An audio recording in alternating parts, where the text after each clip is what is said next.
Eh bien, bonjour à tous, en différé de Montréal. Mon nom est Jean-François Bussière, je suis pharmacien-chef au CHU Sainte-Justine et professeur à la faculté de pharmacie de l'Université de Montréal. Je tiens à remercier l'APHO de l'invitation et particulièrement Marie-Amélie Léniaud pour vous parler aujourd'hui, en quelques mots, de la pratique pharmaceutique au Canada, des nouvelles activités réservées qui nous seront confiées et des défis qui accompagnent ces nouvelles activités. Je poursuis trois objectifs en menant cette présentation avec vous. Vous présenter brièvement un état de la situation de l'évolution du cadre juridique canadien en ce qui concerne la pratique de la pharmacie. Je vous présenterai une démarche d'évaluation de l'activité clinique par programme de soins, précédée de données de l'enquête canadienne qui vont nous permettre de situer l'activité clinique des pharmaciens au Canada. Et je conclurai en discutant brièvement des défis et des enjeux que nous devrons relever avec ces nouvelles activités. Un mot sur le cadre juridique. Mais avant, regardons cet éditorial de Yee et Haas, publié en 2014 dans Pharmacotherapy. Un éditorial dont le titre est Standards of Practice for Clinical Pharmacists, The Time Has Come. Et si on regarde à l'intérieur de son éditorial, une citation, un énoncé qui, à mon avis, dit tout fort ce que je constate dans ma pratique depuis fort longtemps. Si tu as vu dans ta vie un pharmacien clinicien, la pratique d'un pharmacien clinicien, tu n'as vu que la pratique de celui-ci. Dit autrement, il existe de grandes disparités dans la manière dont la pharmacie clinique ou les soins pharmaceutiques sont exercés. Et ceci n'est sans doute pas étranger à l'absence de standards de pratique. Les Américains ont donc, dans cette réflexion des dernières années, travaillé sur la rédaction d'un standard et l'ACCP, qui est une des associations qui soutient le rôle clinique des pharmaciens, l'American College of Clinical Pharmacy, a donc publié un standard de pratique en mars 2014. Et ces standards incluent les qualifications requises pour exercer la pharmacie clinique, le processus de soins, donc un patient qui passe dans une organisation, à quoi doit-il s'attendre en termes de services et soins pharmaceutiques, la documentation des interventions pharmaceutiques, les pratiques en collaboration, c'est-à-dire les gens avec qui on travaille, les médecins, les infirmières, le développement et le maintien des compétences, l'éthique et le professionnalisme, la recherche et les autres. Je vous encourage à regarder ce standard récent qui peut accompagner votre propre réflexion. Au Québec, en 2010, notre ordre professionnel s'est doté d'un standard, je dirais, pertinent et incisif qui est utilisé dans l'inspection professionnelle de chacun d'entre nous. L'Ordre des pharmaciens inspecte tous les pharmaciens à raison d'une fois aux 5 ans.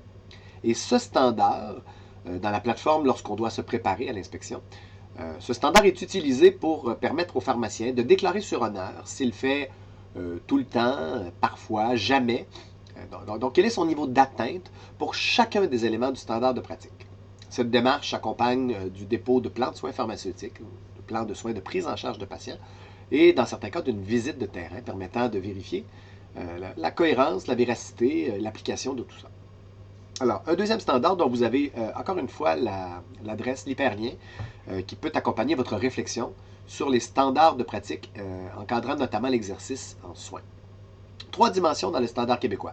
Le maintien de la compétence et le développement professionnel, ce qui est un défi quand on a un nouveau médicament tous les 10-12 jours. Le deuxième thème, le deuxième bloc, c'est l'expertise en thérapie médicamenteuse et usage rationnel. Et c'est la prise en charge du patient, le soin et la dispensation. Et la troisième dimension, c'est la qualité et la sécurité des soins et services, l'environnement, les personnes, les commettants avec qui on travaille. Donc, est-ce que l'environnement est adéquat pour permettre d'offrir des services et des soins sécuritaires et efficaces? En réponse à ces besoins et ces standards de pratique, le Canada s'est ajusté en modifiant sa réglementation entourant l'exercice de la pharmacie. Au Canada, l'encadrement législatif de la santé est de compétence provinciale, alors que par exemple la monnaie, l'économie, l'armée sont des compétences fédérales. Ça veut dire que pour chaque province, il y a 10 provinces et 3 territoires au Canada, pour 33 millions d'habitants, eh bien pour chaque province, il y a donc une loi sur la pharmacie distincte. Bien que toutes ces lois se ressemblent, elles sont adoptées par une assemblée législative de chaque province, et il y a des nuances et parfois de petites différences. Dans cette perspective, 10 lois de pharmacie ont été ou sont en train d'être modifiées. Et les changements dont je vous parle, cette déréglementation professionnelle, ne touche pas seulement les pharmaciens, mais aussi les infirmières, les sages-femmes, les podiatres, les psychologues. Bref, il y a une volonté d'augmenter l'accès aux soins et de permettre à tous les gens formés de contribuer aux soins des patients. L'Association des pharmaciens du Canada publie de façon périodique un scan environnemental qui permet d'apprécier l'évolution de ces changements législatifs. Les crochets sur fond vert indiquent que le changement a été entériné et est en vigueur. Le X sur fond rouge indique que le changement n'a pas été entériné jusqu'à maintenant. Et le P sur un fond jaune indique que le changement a été proposé mais n'est toujours pas adopté. C'est le P pour pending. On note dans l'encadré rouge que le Québec, le QC, qui est au milieu géographique, ni plus ni moins du tableau, il n'y a rien d'adopté puisque les changements législatifs qu'on nous a proposés, la loi a été adoptée, mais les règlements ne le sont toujours pas. Je reviendrai dans un instant avec les activités dans l'axe des Y, les activités qu'on veut nous confier. Alors, où en est-on au Québec? Bien que le projet de loi 41, vous savez, nos projets comportent, je crois, comme en France, des numéros pour les démêler, bien que le projet de loi 41 ait été adopté en 2011, la loi, pas la loi, mais la réglementation, dis-je, qui permet de mettre en action le changement législatif, la réglementation n'a pas été adoptée. Et tout ça dans une perspective de négociation. Les pharmaciens veulent poser de nouveaux gestes, mais demandent en officine à être rémunérés pour ces gestes. Et nous sommes dans une phase, comme en France, d'austérité, de rigueur budgétaire, ce qui fait que le gouvernement a récemment publié dans la Gazette un nouveau projet de loi, le projet de loi 28, qui reprend notamment, et il y a plein d'autres choses dans ce projet-là, mais qui reprend notamment les activités décrites en 2011, et avec cette fois la perspective plus réaliste et prochaine de les voir adoptées. De quoi parle-t-on? Vous avez en souligné les éléments clés à retenir, des nouvelles activités qui seront données sur une base autonome aux pharmaciens. Mais je vous arrête tout de suite. Il est important de dire dans la pratique d'un pharmacien hospitalier au Québec que plusieurs de ces activités sont parfois déjà réalisées et qu'elles prennent la forme sous l'approche d'une relation de confiance, d'une ordonnance verbale ou d'une ordonnance téléphonique. C'est-à-dire qu'un pharmacien qui voudrait modifier une dose et qui travaille en collaboration avec un médecin, est susceptible de laisser au dossier une suggestion, voire une ordonnance verbale qui sera contresignée a posteriori par le médecin, ces deux personnes étant habituées de travailler ensemble. Ce type d'approche, de légitimer a posteriori le geste posé par le pharmacien, n'a évidemment pas d'écho en officine où c'est inapplicable ou difficilement applicable, le médecin étant souvent à l'hôpital, le pharmacien d'officine étant quelque part dans une ville plus ou moins près du lieu de consultation médicale. Ceci dit, voici donc les nouvelles activités réservées qui seront confiées aux pharmaciens québécois et qui le sont déjà à presque tous les pharmaciens canadiens, à l'exception du Nunavut et des territoires du Nord-Ouest. Première activité, prolonger l'ordonnance de médecin, c'est-à-dire ajouter du temps à la validité, en attente d'un rendez-vous médical, par exemple, ou par impossibilité de rejoindre le médecin. Deuxième activité, ajuster l'ordonnance du médecin en modifiant la forme, la dose, la quantité ou la posologie. Alors, un patient hypertendu répond mal à sa thérapie, le pharmacien monitore sa tension, augmente la dose de son ARA, de son bêta-bloqueur, pour atteindre l'objectif thérapeutique manifestement commun et conjoint. Troisième activité, probablement peu ou pas applicable, substituer au médicament prescrit un autre produit, de même sous-classe, en cas de rupture complète. Vous savez, au Canada, on a vécu d'une grande quantité de ruptures au cours des dernières années, jusqu'à 700 produits à la fois. Cette crise de rupture a amené évidemment les législateurs à se questionner sur la possibilité de donner plus de latitude aux pharmaciens pour substituer. Une rupture complète, en général, lorsqu'elle survient, ne donne pas accès à une sous-classe, mais il faut envisager une substitution de tout autre ordre, et il faut discuter avec le médecin à ce moment-là. Quatrième activité, l'administration d'un médicament. Toutes les voies, sauf les voies parentérales intrathécales, mais on inclut la voie intramusculaire, la voie intradermique, sous-cutanée, etc., mais seulement dans la perspective d'en démontrer l'usage. Il faut pour ça qu'il y ait un objectif d'apprentissage. Donc, la voie sous-cutanée est la plus réaliste, la plus plausible. Dans les voies parentérales, pour l'insuline, pour un anticorps monoclonal, pour un autre médicament. Les deux activités qui suivent, l'une s'applique aux pharmaciens d'établissement, l'autre à tous les pharmaciens en officine. Alors, c'est la possibilité de prescrire et d'interpréter des analyses de laboratoire. En hôpital, aucune limitation. Donc, tout test de laboratoire, le pharmacien pourra le prescrire dans la mesure où c'est utile à la surveillance de la thérapie médicamenteuse pour monitorer l'efficacité ou l'innocuité. À l'officine, c'est la même activité, mais il y a une liste limitée d'un peu plus d'une dizaine de tests de laboratoire autorisés. Avant-dernière activité, prescrire un médicament lorsqu'aucun diagnostic n'est requis. On verra dans un instant des exemples. Et finalement, prescrire des médicaments pour certaines conditions mineures, alors que le diagnostic et le traitement sont déjà connus. L'ensemble de ces activités va influencer l'évolution de notre pratique en donnant davantage de latitude aux pharmaciens. Comme je le disais tout à l'heure, si en hôpital, ceci ne va pas forcément changer beaucoup les choses, à l'échelle du Canada, il s'agit d'un changement important. Sans doute illisible projeté dans la salle où la présentation que je vous fais est présentée.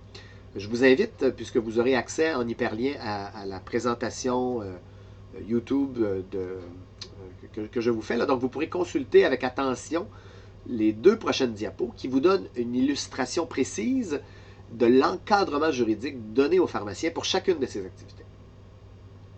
Alors, prenons l'exemple, je vais passer ici. Prenons l'exemple, donc, dans la partie droite, prescrire un médicament pour une condition mineure. 12 conditions mineures ont été identifiées. Rhinite allergique, herpès labial, acné mineur, vaginite à levure, etc., jusqu'à infection urinaire chez la femme. Donc, vous avez 12 conditions où le pharmacien pourra, lorsque le diagnostic et le traitement sont connus, une infection urinaire, dans une primo-infection, le pharmacien ne pourra pas agir, mais dans une récidive, le pharmacien pourra agir. Pour chacune des activités, vous avez des conditions particulières. Vous avez les éléments à inscrire au dossier du patient. Vous avez la nécessité ou pas de rédiger une nouvelle ordonnance, l'information à transmettre au médecin et un certain nombre de consignes. Cette aide-mémoire de 2 pages vous illustre de quelle manière ces nouvelles activités seront réglementées et encadrées. En détail, je vous ai mis le lien de la Gazette officielle pour lire le libellé de tout ça. Deuxième partie. Afin de saisir l'exercice canadien et davantage la pratique clinique, je vous présente un certain nombre de données de l'enquête canadienne et je vous parle de la démarche d'évaluation à Sainte-Justine. Depuis 1985, nous menons une enquête auprès de tous les chefs de département de pharmacie. Ce sondage annuel, maintenant biannuel, avec le soutien de Eli Lilly, d'un comité éditorial d'une dizaine de chefs pharmaciens, comporte un taux de participation de 80%. Lorsqu'on demande à ces établissements, environ 170 répondants, quelle est la composition type d'un département de pharmacie, on voit que 30% du département en ressources humaines est composé de pharmaciens et 9% de pharmaciens en pratique avancée, 3% de pharmaciens gestionnaires. C'est-à-dire qu'un peu plus de 40% de l'effectif pharmaceutique est composé de pharmaciens. Il faut dire qu'au Québec, la majorité d'entre nous avons complété l'internat en pharmacie hospitalière, ce qui n'est pas le cas dans le reste du Canada. Moins de 20% des pharmaciens hospitaliers canadiens ont complété une formation additionnelle, c'est dire qu'ils exercent avec la formation de base pour être en établissement de santé. Donnée étonnante. Quand on demande aux répondants le nombre moyen d'équivalents temps plein budgété par titre d'emploi, et je vous amène au bas complètement de la diapo, 48,8 équivalents temps plein en moyenne sont recensés ou déclarés par département. Cette donnée est difficile à apprécier parce que vous ne savez pas ici quel est le nombre moyen de lits et comme les données sont relativement non paramétriques, les moyennes peuvent être tendancieuses. Vous pouvez toutefois regarder ce schéma pour comparer la dotation. Nous sommes conscients que la dotation en pharmacien est beaucoup plus élevée au Québec, au Canada qu'en France. Et très honnêtement, comme vieux pharmacien-chef, je peux vous dire que la participation à cette enquête a largement contribué à augmenter la dotation dans mon établissement. Ces données servant d'argument apprécié, ayant été utilisées à maintes reprises pour montrer mes écarts et à tout le moins atteindre la moyenne. Je sais que l'enquête de l'EAHP à laquelle tous les pays européens participent, la France fait partie des répondants au bas de l'échelle. En 2010, moins de 5% des hôpitaux français ont participé à cette enquête. Et personnellement, je pense que les pharmaciens hospitaliers français se tirent dans le pied en ne participant pas à ce genre d'enquête. Il s'agit d'une mesure d'analyse comparative formidable qui peut aider à convaincre des administrateurs de ses propres écarts. Plus utile que la moyenne que je vous mentionnais il y a un instant, j'utilise un ratio, soit, et je n'utilise que le premier ratio là, de la première ligne, le nombre total d'heures budgétées divisé par le nombre total de jours patients. Un jour patient étant un patient, une journée dans un trou. On voit que le ratio moyen est de 0,95. C'est-à-dire que si j'ai 20 lits, je devrais avoir un effectif de 20 heures réparti, si je veux être dans la moyenne, réparti à 43% en pharmacien, etc., selon la composition du personnel. Alors, si j'ai 10 000 jours patients, 100 000 jours patients, j'ai une idée que mon ratio est d'environ 1 pour 1. Le ratio sera plus élevé en milieu universitaire, 1,07 contre 0,92 en milieu non universitaire. Encore une fois, ce type de ratio aide à défendre le dossier de dotation, nonobstant nos enjeux et nos modes de rémunération différents. Un dernier ratio, c'est le ratio de technicien sur pharmacien. Vous voyez que pour tous, le ratio est de 1,5, c'est-à-dire qu'il y a pour un pharmacien 1,5 technicien. Quand on regarde la proportion du temps consacré par les pharmaciens dans leur quotidien, on voit que 51% du temps est consacré à des activités cliniques. 36% à des activités de distribution, 6% à des activités clinico-administratives, 1% à la recherche, 6% à l'enseignement. Il est important de dire ici qu'un pharmacien moyen, dans mon établissement par exemple, va passer 60-70% de son temps au chevet des patients. Ce qui fait qu'on arrive à 50%, c'est lorsqu'on prend de l'ensemble des heures travaillées et qu'on inclut les activités de service le soir, la fin de semaine. À Sainte-Justine, nous sommes ouverts de 7 h le matin à minuit, 7 jours sur 7, si je simplifie les choses. Donc, cette disponibilité sur 2 quarts de travail, 7 jours sur 7, donne forcément une importance accrue à la distribution. Mais les individus ont tendance à passer plus 60-70% de leur temps au chevet des patients. Quand on a comparé la proportion du temps consacré par les pharmaciens, mais qu'on a demandé cette même question à des chefs de département et à des pharmaciens, je tiens à souligner, et j'aurai de nombreux exemples autres pour soutenir cette idée, que les chefs et les pharmaciens ont des perspectives et des perceptions différentes. Les chefs considèrent que les pharmaciens passent 5% de leur temps aux activités clinico-administratives. Les pharmaciens considèrent qu'ils y passent 15% de leur temps. 4 modèles de pratique sont utilisés dans notre enquête afin de décrire en gros l'environnement. Un modèle axé sur la distribution. Tous les pharmaciens sont essentiellement à la pharmacie principale et font de la validation d'ordonnances. Un modèle non intégré, c'est-à-dire qu'on a des pharmaciens qui sont à l'étage et des pharmaciens qui sont à la distribution et il n'y a pas d'échange entre ces derniers. Chacun est dans sa tâche respective. Un troisième modèle qui est un modèle axé sur la pratique clinique où presque tous les pharmaciens ne font que de la clinique et la distribution ne représente que 20% ou moins de leur temps. Et finalement, un quatrième modèle qui est le modèle intégré où les pharmaciens font tantôt de la distribution, tantôt des soins. C'est le modèle prévalent au Québec et ailleurs au Canada actuellement. Dans ce tableau de modèle de pratique, données 2013-14 toujours, j'ai choisi la proportion moyenne des pharmaciens déclarés par les chefs. Alors, on considère que 18% de l'effectif pharmacien est axé sur la distribution. Donc, il y a moins d'un pharmacien sur 5 qui ne passe que son temps à la distribution. 6% des pharmaciens sont ou dans la distribution ou la clinique, donc un modèle clivé. 56% ont un modèle mixte intégré et 19% un modèle complètement clinique. On a demandé aux chefs et aux pharmaciens, à votre avis, l'avenir, c'est quoi? Vous me pardonnerez mon erreur d'orthographe, le futur sans E. Les pharmaciens considèrent que, les chefs considèrent que la pratique axée sur la clinique dans le futur devrait représenter 60% de l'effectif, contre 63%. Donc les pharmaciens et les chefs s'accordent sur le fait qu'on migre vers une pratique entièrement clinique. Afin d'apprécier la quantité de gens décentralisés, pour en commenter l'évaluation, chaque programme de soins offert dans un établissement de santé, on demande aux établissements s'ils ont un pharmacien décentralisé ou pas. Un programme de soins, c'est donc une prestation de soins qui s'articule autour d'un groupe de patients ayant les mêmes besoins. Alors, on pourrait dire santé de l'enfant, santé mentale, soins intensifs. Il y a en général, s'il y a un programme de soins, un médecin, une infirmière-chef, il y a une structure. Et dans notre enquête, pour que quelqu'un se qualifie pour avoir décentralisé un pharmacien, celui-ci doit être présent minimalement un jour semaine. Donc, ça peut être une contribution marginale, comme une contribution à temps plein. Les répondants canadiens déclarent en moyenne 11 programmes de soins. Et je vous rappelle qu'au Canada, il y a encore beaucoup de petits hôpitaux, particulièrement dans l'Ouest canadien, des hôpitaux de 80, 100 lits. 11 programmes, donc la moyenne. Quelle est la présence décentralisée des pharmaciens?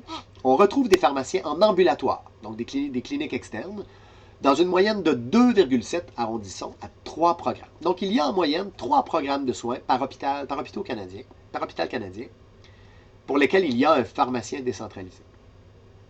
Ceci dit, 78% des répondants ont au moins un pharmacien décentralisé. Il y a quand même un hôpital sur 5 qui continue de ne pas offrir de soins pharmaceutiques en décentralisation, en ambulatoire, mais 78% le font. Je vous ai mis les plus importants, où il y a donc des pharmaciens en décentralisation, l'hématologie-oncologie, l'anticoagulation, les maladies infectieuses, la néphrodialyse et la transplantation. De la même manière, et c'est là que se retrouvent la plupart de nos billes, 90% des répondants déclarent avoir des pharmaciens décentralisés. Et le nombre moyen de programmes où un pharmacien est décentralisé, il est de 6. Donc 6 plus 3, on a 9 programmes où on a des pharmaciens décentralisés. Et le top presque 10 inclut la gériatrie, la transplantation, les soins intensifs, la médecine interne, l'hémato-oncologie, santé cardiovasculaire, soins intensifs pédiatriques et néonataux, maladies infectieuses, soins palliatifs et chirurgie. Afin d'apprécier la présence des pharmaciens, nous avons, notre équipe de recherche, développé un site qui, pour l'instant, ne comporte aucun équivalent en français ou en d'autres langues.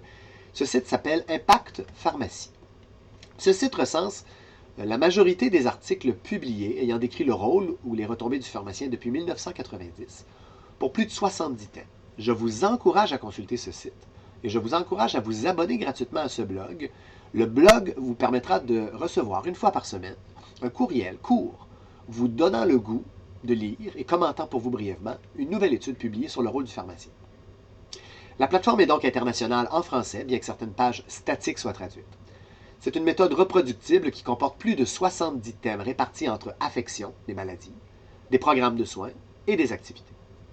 L'onglet Données de ce site vous permet de consulter les articles recensés par pays et par thème, incluant une fiche résumée, et l'onglet Synthèse vous permet de consulter l'ensemble du thème.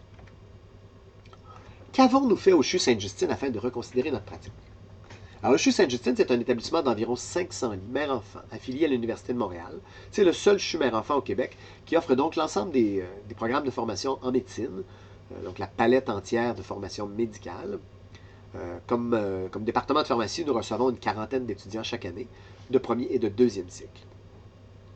Notre méthode, pour chacun des programmes de soins, nous avons une quinzaine de programmes où les pharmaciens sont décentralisés.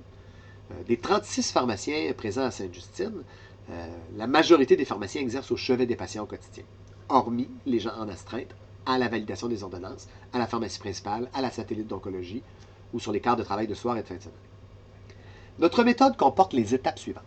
D'abord, une revue documentaire du secteur. Alors, prenons la néonatologie ou disons la chirurgie. On revoit la littérature pour se dire, y a-t-il des preuves que le pharmacien peut avoir un impact? Cette méthode développée pour notre propre milieu repose maintenant sur la démarche générale d'Impact Pharmacie, mais on a commencé au début sans qu'Impact Pharmacie ait été créé. Les articles recensés sont cotés en termes de qualité à partir d'une échelle très simple de 4 niveaux. On établit ensuite le profil des activités médicales et pharmaceutiques afin de savoir quels sont les patients en termes de quantité, de complexité, de volume, quelles sont les activités pharmaceutiques, les pharmaciens étant tenus de facturer leur temps chaque jour en termes de nature des activités posées. À partir de cette réflexion de la littérature et des activités locales, les pharmaciens sont invités à revoir leur niveau de pratique. Les pharmaciens disposent d'un niveau de pratique, une liste de choses à faire qui décrit leur quotidien. Et les pharmaciens sont donc invités à bonifier, enlever des activités, ajouter des activités, changer la façon de les offrir. Et l'ensemble de cette démarche prend la forme d'un article publié, ce qui rend les gens imputables de la démarche, ce qui permet non seulement aux pharmaciens, mais aux autres intervenants, les médecins, les infirmières, les étudiants qui nous visitent en formation, de voir la transparence de notre réflexion. Cette démarche implique les pharmaciens du secteur, elle est diffusée à l'ensemble des cliniciens, elle permet aux gens de s'approprier les données. Il est dangereux, quand on veut évaluer la pratique, de dire aux gens quoi faire. Il est préférable que les gens se convainquent eux-mêmes des changements à apporter. Et nous avons complété presque tous les programmes de soins. Je n'en nomme que quelques-uns ici. Encore une fois, vous pourrez consulter cet article si vous voulez voir le détail. Je ne fais que commenter la démarche. On a donc recensé, et pour 8 indicateurs de résultats, la mortalité, la morbidité, les effets indésirables, les erreurs, la qualité de vie, les coûts et la durée de séjour ou l'observance, les articles. Et on a regardé aussi leur impact en fonction des grandes activités de la vie d'un pharmacien, du bilan comparatif et la réconciliation médicamenteuse, à la prescription, au conseil, à la tournée, peu importe. On a établi un profil du secteur. Alors on voit ici, dans la partie centrale du tableau, les activités de chirurgie, 2576 admissions, 9000 jours de présence, et on a un portrait des activités actuelles qu'on met en perspective ou en parallèle de l'ensemble de l'hôpital. Cet exercice avait été complété en 2012-2013. La démarche se complète en comparant l'activité du pharmacien avant à l'activité du pharmacien après. C'est-à-dire que le pharmacien déclare, les pharmaciens de cette équipe déclarent publiquement les changements qu'ils vont apporter. Développer un outil, changer le temps, hiérarchiser différemment les activités, etc. À partir des changements législatifs envisagés, tenant compte de la réflexion que nous avons faite de revoir tous nos secteurs, et vous pouvez consulter tous ces articles en ligne, que fait-on? Il est important d'assurer une dotation adéquate. Et évidemment, vous comme nous, on est conscient que les ressources sont limitées et que peut-être les prochaines années seront plus difficiles que les précédentes. Alors il faut, avec stratégie composée avec les ressources existantes, y aller parfois à l'approche des petits pas. Participer aux enquêtes m'apparaît une bonne idée. Il faut assurer une veille électronique, dis-je, des données probantes sur le rôle et les retombées du pharmacien. Je vous encourage à suivre Impact Pharmacie et vous abonner à son blog gratuit. Il est important de s'arrimer avec les médecins dans le cadre des nouvelles activités réservées. Ce n'est pas parce qu'on donne le droit à un pharmacien de faire quelque chose que les autres collègues vont considérer que ce droit est pleinement légitime, sachant que les gens doivent exercer avec compétence. Dans notre équipe, les changements font l'objet de discussions et notre façon de travailler avec les médecins est convenue. Il est important de hiérarchiser les programmes avec la présence décentralisée de pharmaciens au sein de son établissement. Il faut avoir un plan de match. Il faut être capable de dire, quand je suis arrivé à Sainte-Justine en 98, où nous étions 18 pharmaciens, j'avais identifié le nombre visé comme étant 36, seuil que nous avons atteint en une douzaine d'années. Il est important d'avoir une vision, non pas à court terme, mais à moyen et long terme de son département, et l'analyse comparative est vitale dans le contexte européen comme dans le contexte canadien. Il faut savoir hiérarchiser les activités pharmaceutiques au quotidien, aider les pharmaciens à faire de bons choix, et pour ça, les standards de pratique devraient mener votre réflexion. Il faut savoir documenter efficacement ces interventions. Ça prend des traces de l'activité ou de l'absence d'activité pour convaincre les gestionnaires du rôle du pharmacien. Il est important de réévaluer périodiquement sa pratique et de diffuser et publier ses bons coups. En somme, j'aurai peut-être l'occasion de répondre à quelques questions par la magie de Skype. Si vous voulez nous suivre en ligne, je vous ai laissé de nombreux hyperliens, notamment les blogs que nous tenons chaque jour de la semaine, ainsi que des adresses personnelles. Encore une fois, merci de m'avoir donné la chance de vous parler. Ça aurait été plus agréable et même préférable d'être présent sur place, mais peu réaliste, d'autant que je combats un influenza. Merci de votre écoute et bonne fin de colloque.